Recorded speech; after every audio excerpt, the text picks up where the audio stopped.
The cold light of the bathroom bulbs in my suburban Chicago home was as merciless as a surgeon's scalpel. But it wasn't the temperature making my hands shake that morning. I stood before the mirror, trying to button my custom Brooks Brothers shirt, the very one I'd worn to sign the contract for the new business center last year.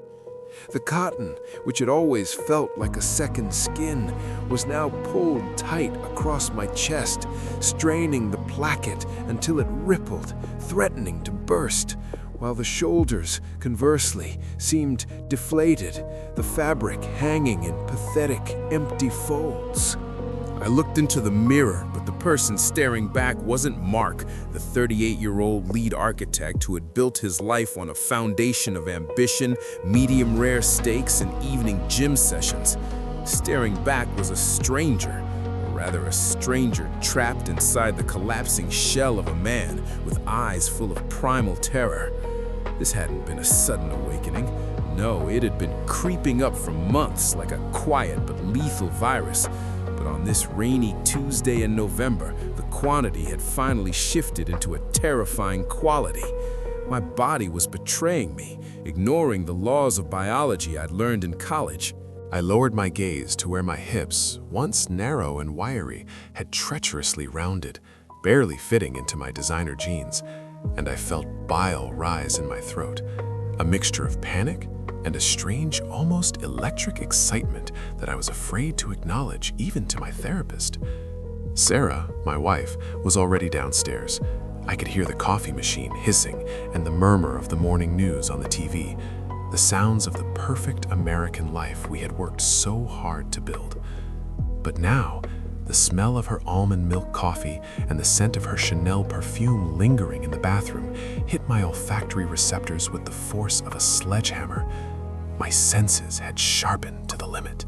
I locked the door, turned the shower on full blast to create a sound barrier, and pulled off the shirt. The mirror reflected a truth that could no longer be dismissed as stress-induced weight gain or side effects of antidepressants. My chest, it wasn't just fatty tissue. It was real, developing female breasts with swollen, painfully sensitive nipples reacting to the slightest breeze. The skin on my arms, once rough and weathered from visits to construction sites, had become velvety, almost translucent, with veins showing through in a complex blue pattern I had never noticed before. I felt like a character in a body horror movie, only instead of a monster, I was turning into a woman. It had started 6 months ago with unexplained migraines and a heat in my lower abdomen. The doctors at the clinic, looking at my premium insurance, ran every test, ruled out tumors, prescribed rest, and wrote it off as executive burnout. None of them guessed to check my estrogen levels, which, as I now realized, were off the charts. In the kitchen, Sarah was sitting at the granite island, buried in her iPad. She didn't even look up. A wall had grown between us long ago, a glass, soundproof wall of alienation. She thought I was having an affair. If only she knew that the other woman was me, sprouting through the shell of her husband. The commute was torture. I sat behind the wheel of my massive black SUV, which used to feel like an extension of my power, and felt like a little girl who had stolen her daddy's car. The architectural firm's office was an atmosphere of testosterone and competition. I used to swim in this shark tank like one of their own, but now I looked at my male colleagues, at how they took up space, spreading their legs wide, how loudly they laughed, and I felt physical rejection. Mr. Sterling, the senior partner, barked at me. "Mark, are you even listening to me? You've gone soft lately. Pull yourself together. Clients smell weakness." I just nodded, hiding my hands under the table. My fingers had become longer, more elegant, and the manicure I had started doing in secret looked too well groomed for a guy from construction. That evening, reality kicked me in the gut. I stopped at Target, At the checkout, a young girl with bright green hair, without even looking at me, mechanically asked, "Would you like the receipt in the bag, ma'am?" The world froze. The sounds of the supermarket turned into white noise. She looked up, confused by my men's clothes, but then there was no apology. "Oh, sorry, sir. You just have very delicate features." I fled. In the car, I stared at myself in the rearview mirror. This wasn't Mark's face. This was Alice's face. The name came by itself, bubbling up from my subconscious like an air pocket. At home, I began leading a double life, buying lingerie online, wearing silk and lace under my business suits. It was the only thing that gave me a sense of wholeness.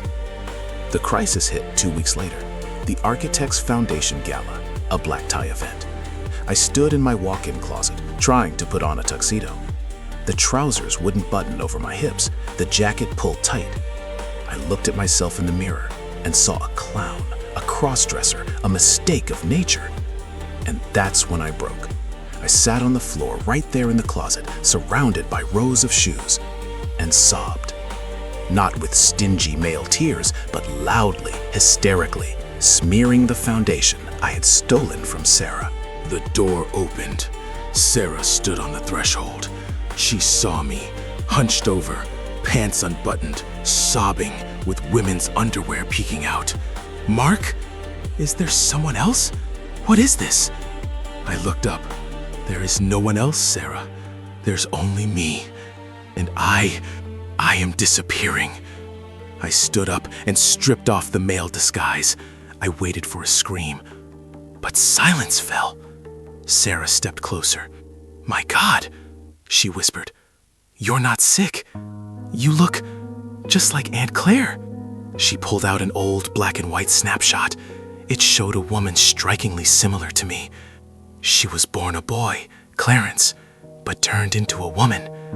Doctors called it a rare genetic mutation lying dormant in the blood. I thought these were fairy tales from the Kentucky backwoods. "But I'm not your relative, Sarah. Did you forget the DNA test we did for fun? We thought it was a lab error. Mark, we are distant cousins. Our families are from the same valley in Appalachia. You carry the same gene. This isn't a disease, it's a legacy." This twist turned everything upside down.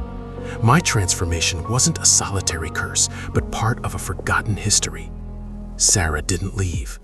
That night, Mark died, and something new was born, a deep sisterhood. The transformation accelerated like an avalanche. Within a month, my voice settled into a contralto. I became Alice. We moved to Oregon. But living as a woman turned out to be harder than I imagined. It was about the loss of privilege. I lost the invisibility of a white male. One evening, near a bar, a group of guys shouted, "Hey, legs, looking for company?" Before, Mark would have ignored them, but Alice shrank in icy terror.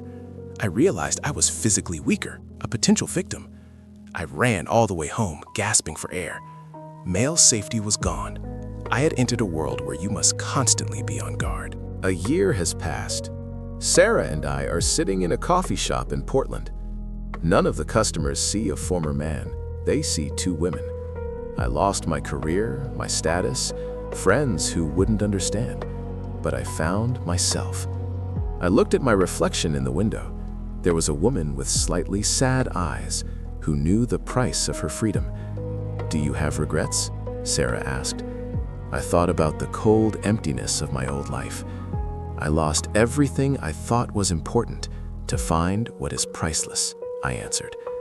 I took a sip of my latte and smiled at the passing waiter, the smile of a woman who had walked through the hell of her own biology and came out alive. I exist, and that is enough.